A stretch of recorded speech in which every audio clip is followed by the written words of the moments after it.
सबसे पहले कैसा रहा आपका इंटरव्यू? सर बहुत अच्छा रहा। एक्सपेक्टेशंस के अकॉर्डिंग जो मैंने सोचा था बिल्कुल वैसे ही रहा। सर सबसे पहले मैं ये जानना चाहूंगा कि आपने अब तक जो आपकी यात्रा है उसके बारे में अगर हम थोड़ा जान पाए।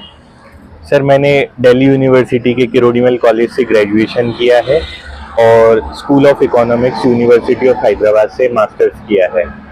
इसके बाद मेरा यूपीएससी के ही असिस्टेंट कमांडेंट एग्ज़ाम में भी सिलेक्शन हो चुका है और अभी इस वक्त मैं राज्यसभा सचिवालय पार्लियामेंट ऑफ इंडिया में ये पोस्टेड हूँ और साथ के साथ मैंने पीजी डिप्लोमा किया है लेबर लॉ में। आपकी पर्सनैलिटी देख के लग रहा है कि आप बहुत दूर के लिए इस दुनिया में आए हैं जाने के लिए। खैर मुझे बताइए कि आप ऑलरेडी सर्विस में हैं, तो फिर आपने कैसे मैनेज किया है अपनी पढ़ाई को भी, सर्विस को भी, और वो जो सपने हैं बड़े उन्हें प्राप्त करने के लिए कितनी मेहनत की है आपने? Sir first of all thank you so much for the compliment. Sir जब हम नौकरी करते हैं तो लगभग जब हम पहले एग्ज़ाम की तैयारी करते हैं तो हमें मोटा मोटा आइडिया लग जाता है जब हम पहली नौकरी में जाते हैं टाइम मैनेजमेंट का। तो जब हम नौकरी में ये नौकरी कर रहे होते हैं उसके बाद सिर्फ हमें चीज़ों को रिवाइज करना होता है और कंसिस्टेंसी मेंटेन करके रखनी होती है। तो अगर हम कंसिस्टेंसी मेंटेन करके रखेंगे और दिन में नौकरी के बाद भी 3-4 घंटे भी निकाल पाते हैं तो उससे बात बन जाती है। और बाकी तो ये है कि हर चीज़ मोटिवेशन पे चलती है। अगर आप मोटिवेटेड हैं नौकरी के बाद भी तैयारी करने को और अपनी जर्नी को और आगे ले जाने को तो डेफिनेटली आपको सक्सेस मिलेगी। आप यूपीएससी सीएससी के लिए भी गए हैं या उधर अभी आपने ध्यान नहीं दिया? सर मैं यूपीएससी सीएससी के लिए अभी नहीं गया हूँ, मेरा अभी इंटरव्यू कॉल नहीं आया है कभी भी। मेरा ये जो एग्ज़ाम था ये यूपीएससी ही लेती है, ये असिस्टेंट लेबर कमिश्नर का एग्ज़ाम है। ये टेक्निकल नेचर ऑफ जॉब है इसका और स्पेशल रिक्रूटमेंट होती है। कुछ मुझे बता दीजिए, जो ये सफल लोग होते हैं जो बड़ी बड़ी सफलताएं प्राप्त कर रहे होते हैं, इनके पढ़ने का जो तरीका होता है, लिखने का जो तरीका होता है, वो क्या अलग होता है, कितना अलग होता है और होता है तो कैसा?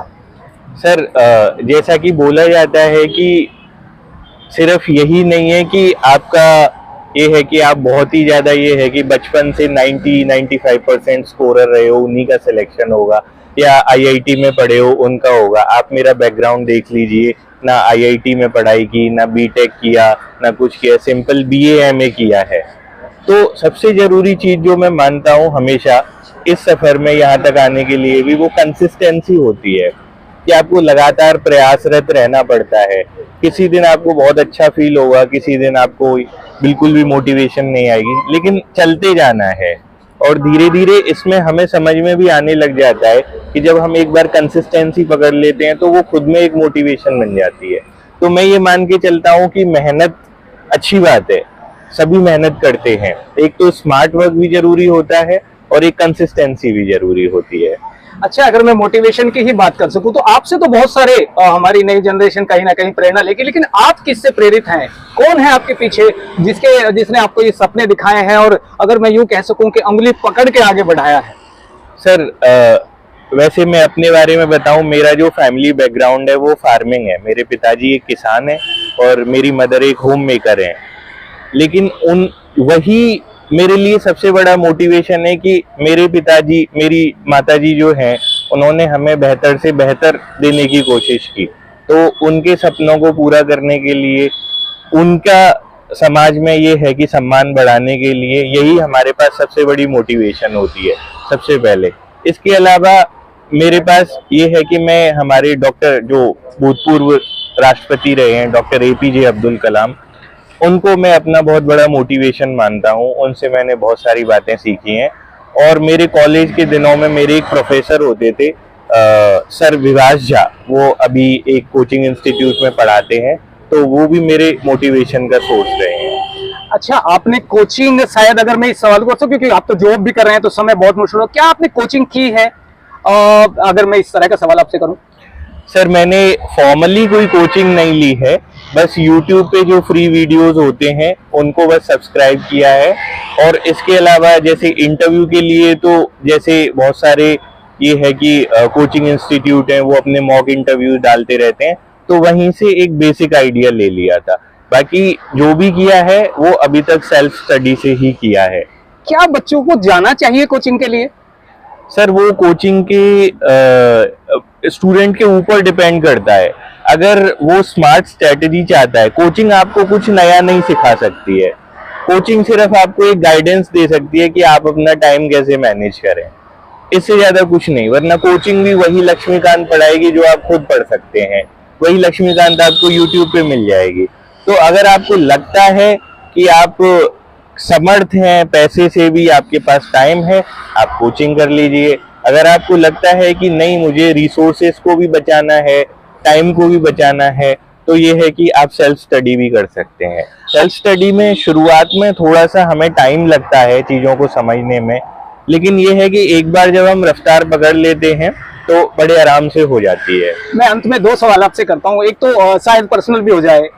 आपको देखकर हमें लग रहा है कि एक जो पर्सनैलिटी होनी चाहिए वो आपके अंदर दिखाई दे रही है, लेकिन आपकी सबसे बड़ी मजबूती, सबसे बड़ी कमजोरी, अगर मैं यूं सवाल कर सकूं?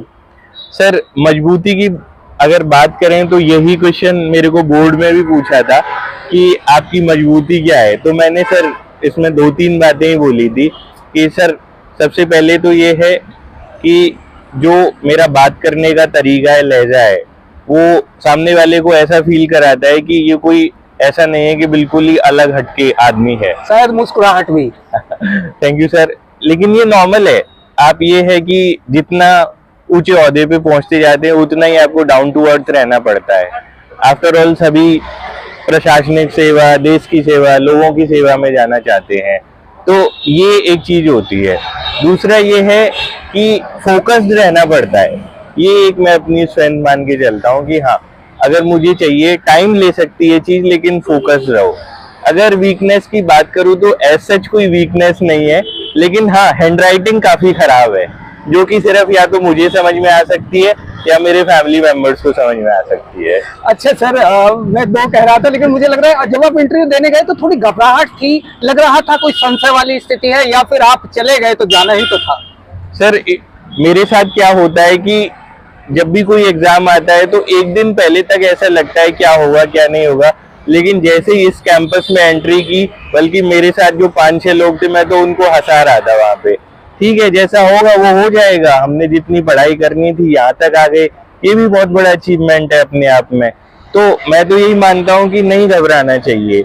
मैंने एक बंदे के हाथ भी ये कि कांप रहे थे, मैंने उसको समझाया वॉशरूम में जाके कि आराम से रहो, चिल रहो, बढ़िया होगा, पॉजिटिव सोच के साथ जाओ तो चीजें अच्छी होंगी, ये है। और अगर आपको ऐसे लगता है कि आपका लिस्ट में नहीं नाम आता है तो ये लाइफ के लिए एक लर्निंग हो जाएगी, तो मैं ये मान के चलता हूँ। अच्छा सर, अगर मैं ये चाहूँ कि आप 3 लाइनों में, 3 पॉइंटों में ये बता दीजिए कि भाई सफलता की तरफ जाना है तो इन्हें तो ध्यान रखना पड़ेगा, मैंने भी ध्यान रखे हैं।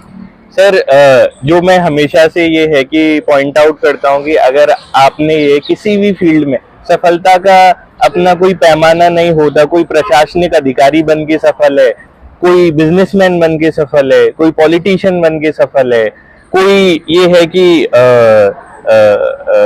जैसे आजकल जो चल रहा है, कोई यूट्यूबर बन के सफल है। तो सफलता के तो बहुत पैमाने हैं, लेकिन 2-3 चीजें हैं। एक तो डेडिकेशन चाहिए आपको सबसे पहले। अगर मुझे ये चीज चाहिए तो चाहिए, खत्म कहानी। आप यूट्यूबर्स को खुश कर रहे हैं। अच्छी बात है सर। मतलब ये भी एक ये है कि एम्प्लॉयमेंट जनरेटिंग इंडस्ट्री है। अगर मेरी बात से 4 लोगों को इंस्पिरेशन मिलता है और यूट्यूबर को अगर ये है कि अपना कंटेंट मोनेटाइज करने को मिलता है, तो दोनों ही चीजें एक साथ हो रही हैं, राइट। तो पहली तो चीज सर ये हो गई, डेडिकेशन होना चाहिए। दूसरा है कंसिस्टेंसी, ये बहुत मैटर करती है। अगर आपने, जैसे एक बचपन में कहावत थी कि कछुआ और वो खरगोश वाली, कि कछुआ चलता रहा मंजिल पे पहुंच गया। अब पता नहीं ये बनाई गई है या सच बात है, लेकिन हाँ ये मैं मान के चलता हूँ, थोड़ा भी एफर्ट करो लेकिन रोजाना करो। नहीं तो ये है कि आपने पूरी किताब पढ़ ली, 10 दिन के लिए बंद करके रख दिया, आप फिर भूल जाएंगे। उसको लगातार पढ़ते रहो, रिवाइज करते रहो। और फिर तीसरी चीज है कि आपको बिल्कुल फोकस्ड होके पढ़ना पड़ेगा। ये है, स्मार्ट स्टडी करनी पड़ेगी। जितना पेपर में पूछा जाए सिलेबस के अकॉर्डिंग उतना ही तैयार करो। ना हमें कोई यहाँ पीएचडी करनी है, ना कोई रिसर्च पेपर लिखना है, ना थीसिस करनी है। जितना पूछा उतना बता दिया, खत्म कहानी।